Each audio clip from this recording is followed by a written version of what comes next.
enak. Ya. Itu kali yang juru-juru, ya itu kan masakan Cina itu Pak, bukan masakan Nias. Oh betul juga lah saya bilang kan, memang tak enak rupanya masakan mereka itu.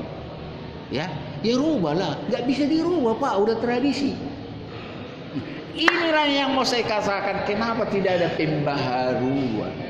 Ya sudahlah, kalau mereka tidak kenal andaliman, masukkan andaliman itu. Terus macam mana rupanya? Biar ada rumah makan Nias, kan begitu. Masakan Cina terus.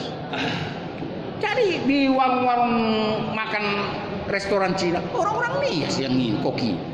Tapi masakan Nias mana? Nah, yang saya mau sebagai orang Kristen kita, apa susahnya bikin pembaharuan itu? Tinggalkan itu. Masukkan andaliman itu, kalau itu yang bikin enak kan? Ya kan? Jadi maksud saya adalah bagaimana untuk maju, bukan soal menjelek-jelekkan. Saya pergi ke Tiga Panah. Saya coba bahasa Karo. Terus saya bahasa Karo, entah beli apa, waktu beli daging atau apa ya. Terus dia bilang gini, margaro itu kata. Kita doh gitu. Baru kali. Bahasa itu kok pasti bahasa Karo katanya. Kira orang Karo, pada orang tua semua. Betul atau betul? Itu yang jual bunga di Tanah Karo, orang tua. Iya. Ku tanya lah, halak tua di sini. Ini Karo, dijauh deh, hudul-hudul. Aku mau ada pembaharuan. Apa sudah memang banyak uangnya nggak mau lagi? Iya kan? Jadi inilah perlu kita rendah hati. Orang tua, orang Karo samanya, sama-sama orang Bataknya kita. Nggak mungkin saya rendahkan, saya maki-maki atau saja. Itu yang saya maksud. Kenapa orang Nias sekarang yang di Tanah Karo yang gini? Betul atau betul? Betul Pak. Gadis-gadis Nias tamat SMA, saya lihat itu. Mereka yang di kebun, berduit. Jadi yang mana gadis-gadis Karo ya di rumah katanya. Iya. Mereka betul. Ada apa? Saya bukan menghina atau mencaci maki, enggak. Jadi inilah kita lihat, kalau memang sudah mencukupi, ya kenapa tidak? Tapi kalau memang sama-sama kurang, ya kenapa nggak mau meragat, buka kedai tuang? Kan begitu yang saya maksud. Biar sama-sama. Termasuk orang Nias, ya banyak mau jadi pengacara. Saya kan dosen di Darmaga. Kalian kalau mau jadi pengacara biasanya harus berbahasa Indonesia. Jangan kalian bahasa Nias aja terus. Susah kalian, nanti kalah kalian. Ya, aku bukan menghina kalian. Bahasa Indonesia kalian kacau semua, kebanyakan saya bilang. Iya Pak, betul itu. Jadi jangan Nias itu kalian pakai bahasanya sehari-hari. Bisa kalah kalian nanti. Apalagi langsung berdebat kayak gini. Ya kan? Harus berbahasa Indonesia yang benar. Iya Pak, betul. Yang sakit hati ya, oh ya Pak, enggak, betul. Jadi ini yang mau saya katakan. Dari ucapan bahagia ini, kalau kita perhatikan, menurut terang firman Tuhan, harus ada kerendahan. Dan selalu kita belajar. Terus yang ketiga, berbahagialah orang yang lapar dan haus akan kebenaran, betul? Mereka akan dipuaskan. Selalu saudara mencari kebenaran. Enggak urusanku itu. Enggak urusanku. Sering kan? Enggak urusanku. Nanti disuruh, nanti dibilang aku nanti yang nabrak.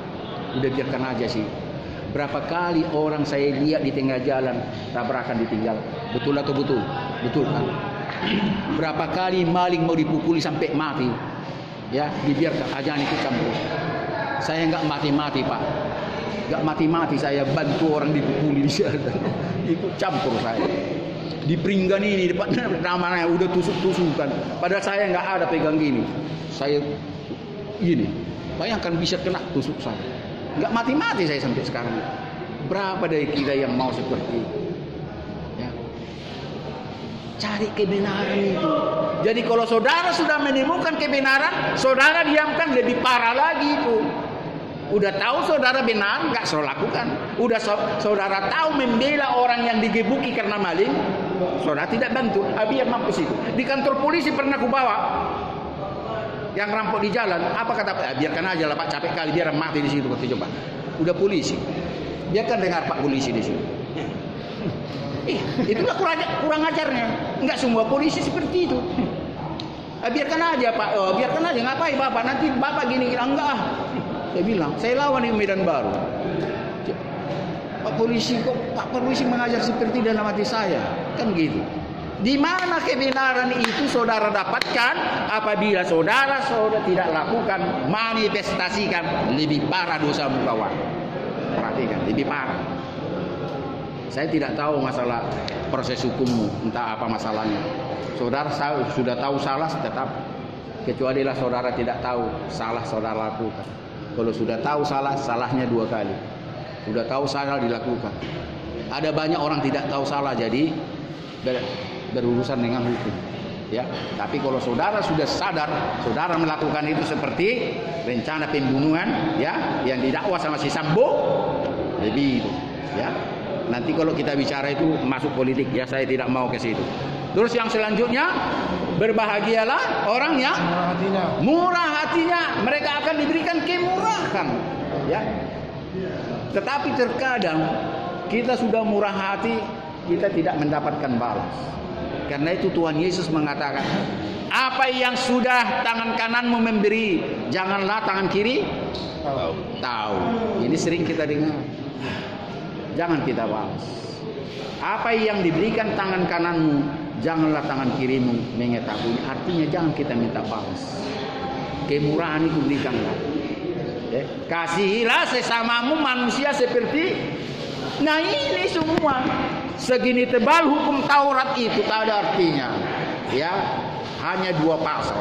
Kasihilah Tuhan Elohimmu dengan segenap hatimu, dengan segenap jiwamu, dan kasihilah sesamamu manusia seperti dirimu sendiri. Terlalu tebal, nggak ada gunanya.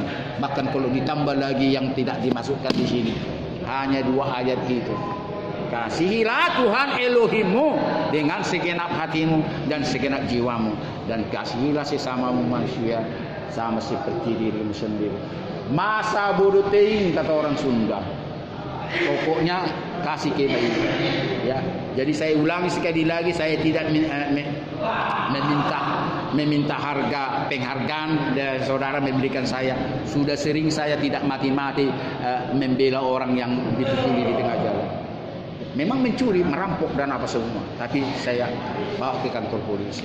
Terus selanjutnya, berbahagialah yang suci hatinya, karena mereka akan melihat Tuhan. Ini betul, itu saya sudah sampaikan tadi. Tak mungkin saudara mengerti firman Tuhan ini, mengerti aja tanpa anugerah, tanpa saudara disucikan. Ya, tiap malam saudara baca ini hanya membaca, ya, hanya baca-baca, hanya membaca itu, tidak menempel itu. Percayalah. Dan saya pun gak ada waktumu di selmu. Saudara paksa-paksa ini tidak masuk. Tolong angkat tangan dulu. Berapa orang dari kita dipaksa terus tak masuk-masuk. Tolong jujur dulu. Sudah ngalami enggak?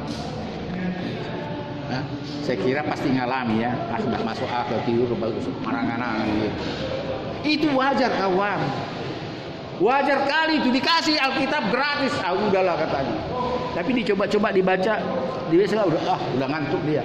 Bagus ngobrol, bagus main gaple gini, ya nonton kan? Nggak bakalan percaya. Karena sekali lagi firman ini haruslah berhadapan dengan hati yang kudus. Masuk. Makanya saya pernah mengatakan saya ditangkap Tuhan. Bukan aku yang datang kepada Tuhan. Kelas 2 SMA, belum pernah dengar, ya. Kelas 2 SMA saya ditangkap di kebangunan rohani di Stadion Teladan. Tanpa saya sadari saya ditangkap. Saya jadi gila Bible saya gini. Itu kalau niat saya tinggal di dekat stasiun Sewampu, orang-orang preman situ. Mana ada yang anak-anak sejaman saya ini? Siapa kelas 2 SMA sekarang ini coba gini? Pagi siang malam. Dan disitulah saya sebelum kelas 3 saya sudah khotbah. Saya membuktikan ini pekerjaan roh kawan. Saya bukan pendidikan sarjana teologi, orang kelas 2 SMA masih. Bahkan saya belum di sini, mendaftar pun belum. Nah inilah saya buktikan pernah khotbah saya. Ada 2 kemungkinan. Pertama, Tuhan menangkapmu tanpa saudara sadari. Dan kedua, saudara ngotot, Tuhan pakai saya, Tuhan pakai saya. 2 cara. Kalau si Paulus karena ditangkap Tuhan, ya, bukan dia mau tobat, enggak, dipaksa Tuhan dia tobat. Memang dia tobat jadi rasul dia. Ya. Cek Marpaung ditangkap Tuhan atau tobat? Tobat, bukan ditangkap Tuhan itu ya, saya pun percaya karena tobat dia. Kenapa? Tiap bornginau ngali-ngalian katanya. Tiap bornginau ngali-ngalian lagi salpitik peswa dong. Nyamuk nasir komima dong aku merbedai katanya. Dak tapiau. Jora mau.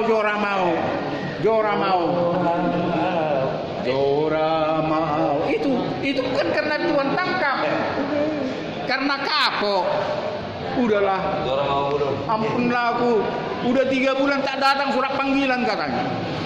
Amang jaksa, Bapak Hakim, andi gendupiau asa disida, nungatulu bulanawi bagas kamaro, lasomar naro surat panggilan.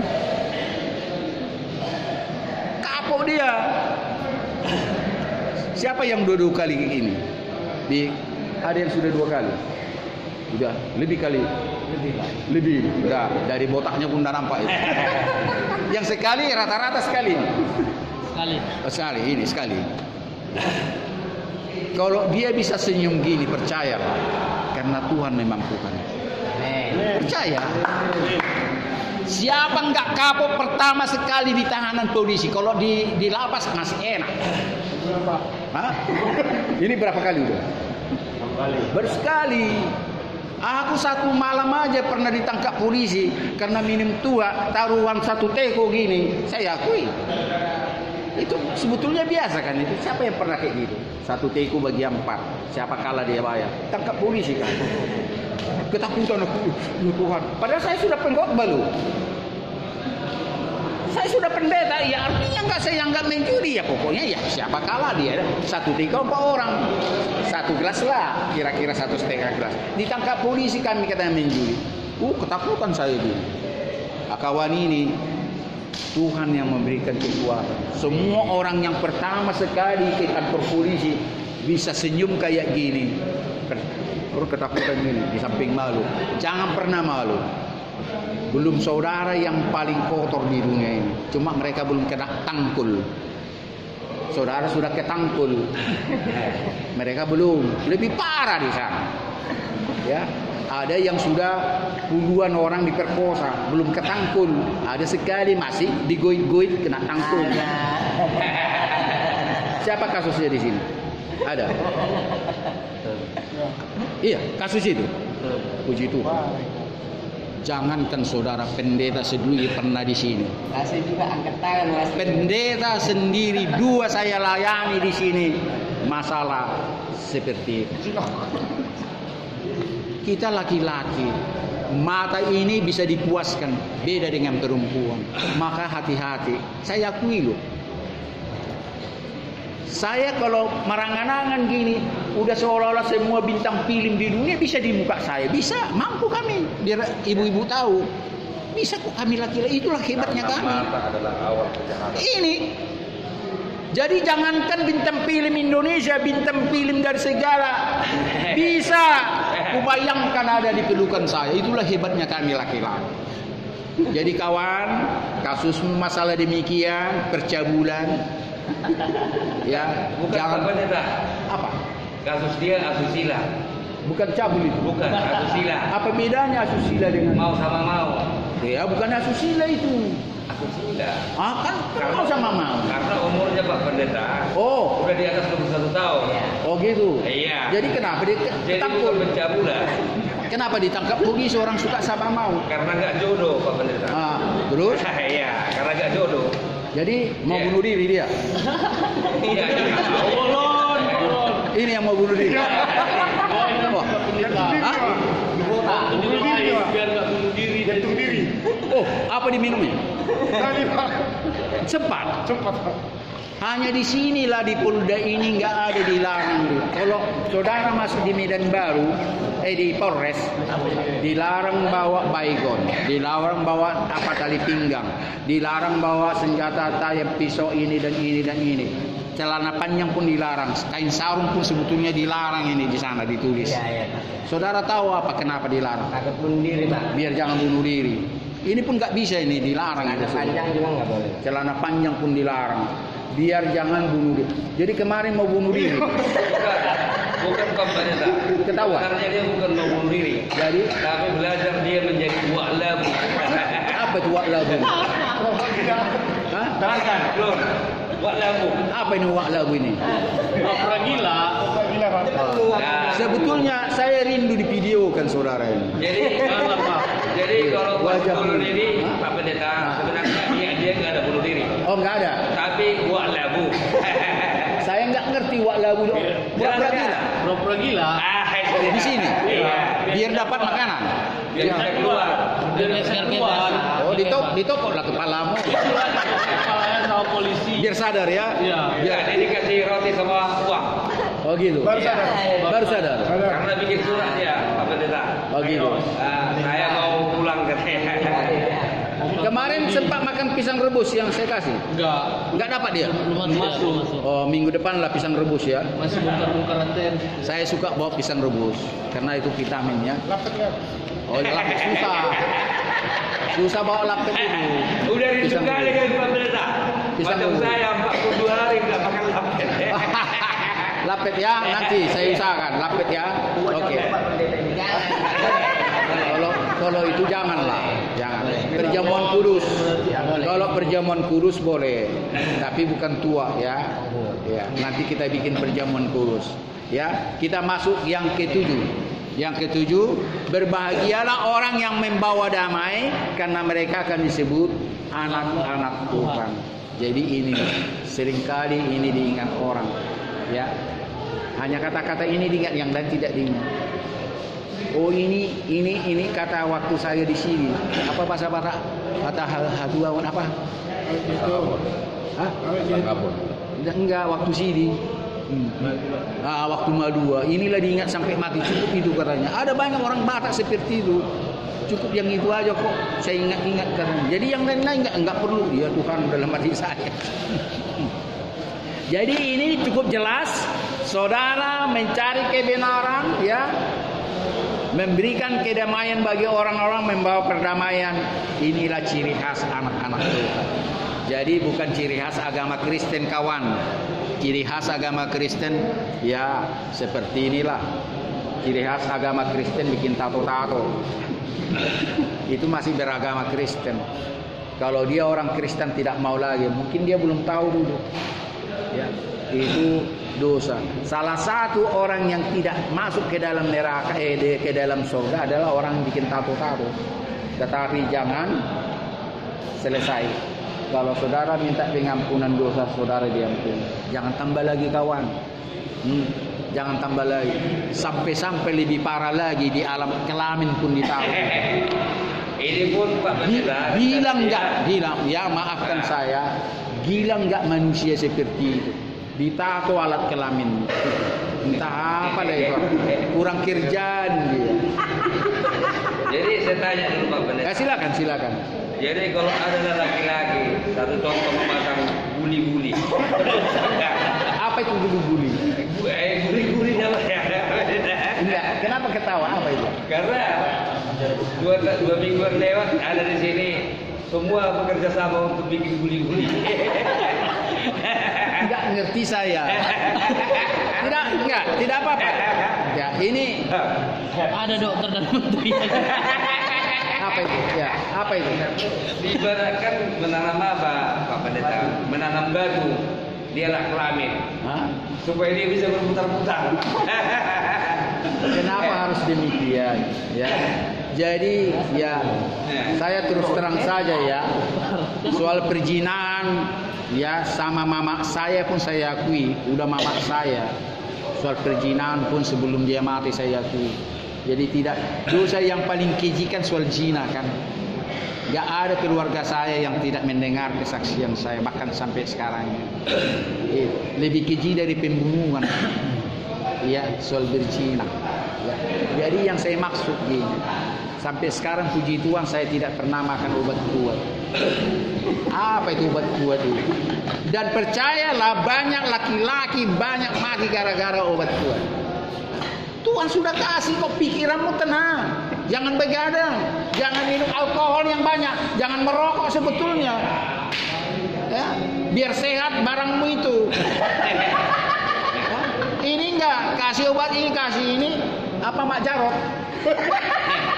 Itu ya kita terbuka saja. Firman Tuhan bukan itu yang tidak kudus, itu anugerah. Ya, bagi saya semua kudus. Makanya kita kembali kepada kodrat kita masing-masing.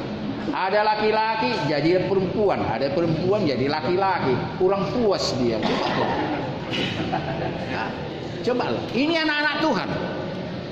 Ya, kalau anak-anak Tuhan jangan lagi bertentangan dengan firman Tuhan. Engkau diciptakan jantan ya jantanlah, jangan betina.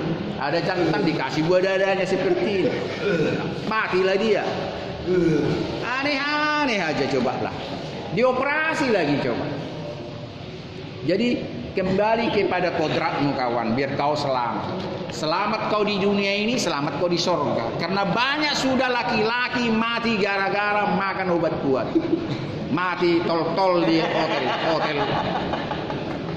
Dan kemungkinan yang di Jambi kemarin itu yang apa? Yang tabrakan itu anak SMA masuk TV itu kan? Pacarnya telanjang, ya. Masuk TV itu di daerah Jambi sana. Anak anggota DPR, ya, gitu. Itu kemungkinan besar, makan narkoba. Coba telanjang bulat, ya. Ya termasuk lah. Ya, masih anak SMA itu. Jadi saya kembali kepada firman Tuhan. Jangan kau bikin tato-tato lagi. Kenapa enggak digundulmu kau taruh tato gitu? Mau direncanakan itu. Ya? Mau ditato aja di situ. Oh, gambar apa? Banteng gitu. Gambar salib. Ada lagi di punggungnya ini gambar wanita telanjang ditaruh di sini. Ada saja lah laki-laki di dalam hati saya. Termasuk wanita ya. Jangan kalian lakukan. Ya. Jadi belum selesai sampai di sini. Saya yakinkan menurut firman Tuhan segala dosa dan kesalahanmu. Nanti baca Mazmur 103 sebentar, buka dulu. Segala dosa dan kesalahanmu bisa diampuni Tuhan sekejap saja. Tetapi jangan kau ulangi lagi kawanku. Ya, jangan kau tambah lagi tatonya. Jangan lagi, ya, kau rusakkan tubuhmu, ya. Apa dia? Coba baca yang kuat. 103 berapa? Dari ayat 1. Pujilah Tuhan. Pujilah Tuhan, hai jiwaku. Pujilah nama yang kudus, hai segenap batinku. Terus. Pujilah Tuhan, hai jiwaku, dan janganlah lupa segala kebaikannya. Terus. Dia yang mengampuni segala kesalahanmu. Bahkan dia yang mengampuni segala kesalahanmu dan yang menyembuhkan segala penyakit. Dan dia yang menebus hidupmu dari lubang kubur. Tahu nggak artinya itu? Dia yang menebus hidupmu dari lubang kubur. Aturan mati kau kemarin nggak mati kau coba. Itulah luar biasanya Tuhan itu. Pujilah Tuhan hai jiwaku, dan pujilah namanya yang kudus hai segenap batinku. Pujilah Tuhan hai jiwaku, dan jangan lupakan segala kebaikannya. Dia yang mengampuni segala kesalahanmu. Jadi tidak ada kesalahan kalau saudara mau. Dan dia yang menyembuhkan segala penyakitmu, dan yang menebus engkau dari lubang kubur. Banyak orang-orang tua seharusnya baca ini tiap tahun baca ini. Tahun 2022 kita lalui, seharusnya mati kita enggak mati. Ini 22 ayat. Kalau boleh opung saya ini ingat itu 22 ayat. Gak usah saudara baca lagi, enak kali. Saya udah sering, enggak usah saya baca ini terus begitu 22 ayatnya. Sebentar, enak kali. Jadi sering kalau di naik mimbar saya di gereja KPD saya, bisa dihafalnya kali, bisa dihafalnya. Kenapa heran kalian itu saya bilang? Kalau Tuhan sudah kasih itu bukan saya hafal saya. Tercengang mereka gitu. Jadi saya nggak usah khotbah pun kalau saya beratus-ratus gini, bingung mereka itu belum pernah dia dengar dan dia. Jadi itulah saya bilang, kalau kalian mau lebih dari banyak ini, firman Tuhan itu bisa dikasih kepadamu tanpa kau baca lagi, bisa kau lantunkan. Kalau saya ngamen mungkin di restoran Cina yang ada babi-babinya yang Kristen saya lantunkan. Pasti yang Kristen lah kebanyakan. bisa bapak ini, katanya, kebuka nih. Ya betul juga ya. Iya. Yang tadi mau kasih goceng jadi 50.000.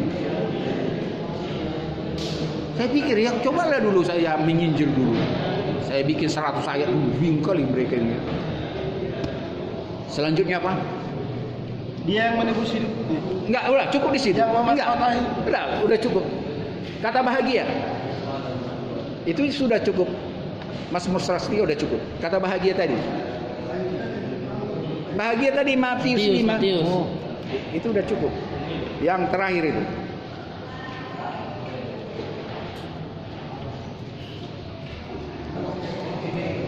Ya, berbahagialah orang yang dianiaya oleh karena kebenaran. Jadi saudara menderita karena salahmu sendiri kawan. Kau berbahagia, kau melakukan benar, betul. Kau ke surga. Ada banyak orang menderita dihukum mati orang karena kesalahan, bukan itu dimaksud di sini. Berbahagialah orang yang dianiaya oleh karena kebenaran, karena mereka lah yang punya kerajaan surga. Siapa pengkhotbah sekarang terkenal di penjara? MKC kan, Muhammad KC ya. Apa salahnya dia? Ya, apa salahnya si Ahok? Ya, sekarang wakil presiden sudah mengaku, saya didesak masyarakat Indonesia harus mengatakan si Ahok bersalah. Si Ahok sebetulnya tak bersalah. Amin. Amin. Ini diakui sama wakil presiden kita waktu Majelis Ulama Indonesia. Aku masih manusia.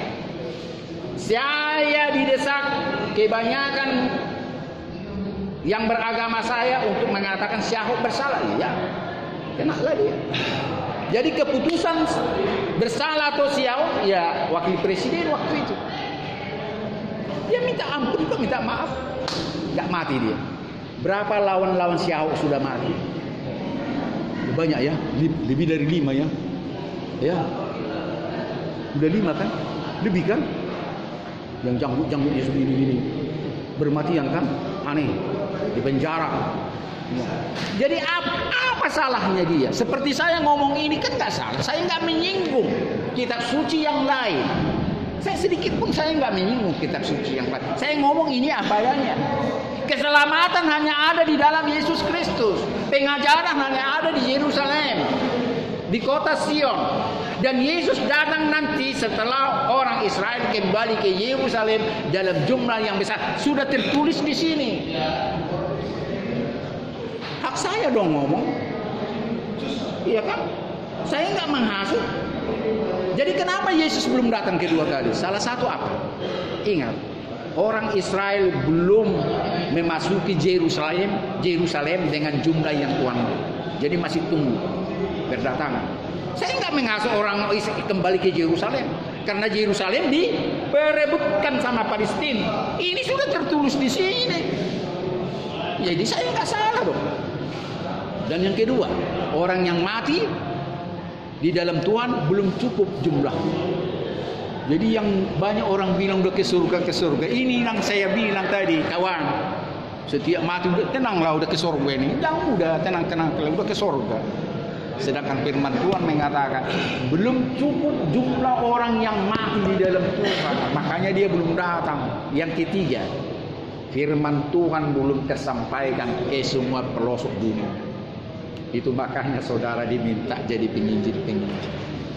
Jadilah saudara duta-duta Tuhan. Dulu 3 hal, baca firman Tuhan, baca nanti di wahyu. Semua ada di situ, bukan perkataan saya.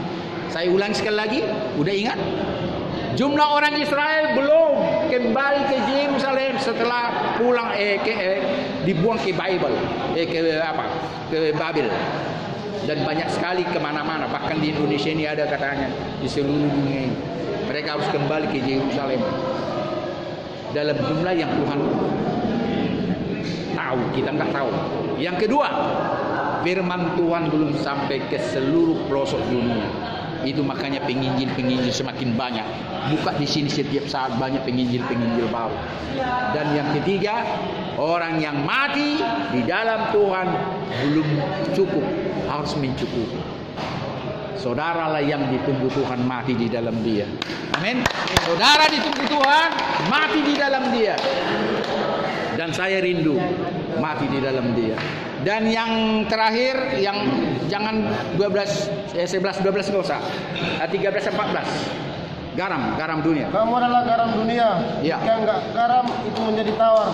Dengan apakah ia diasinkan? Tidak ada lagi gunanya selain dibuang dan diinjak orang. Ya, terus terang. Kamu adalah terang dunia. Kota yang terletak di atas gunung tidak mungkin tersembunyi. Jadi itu dua hal ini saudara harus menjadi garam, menggarami. Jadi saudara bukan garam, macam mana menggarami? Udah tawar.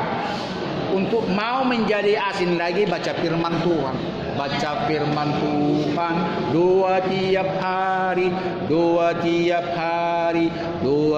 nyanyi kita. Baca firman Tuhan doa tiap hari, baca firman Tuhan doa tiap pagi. Kalau mau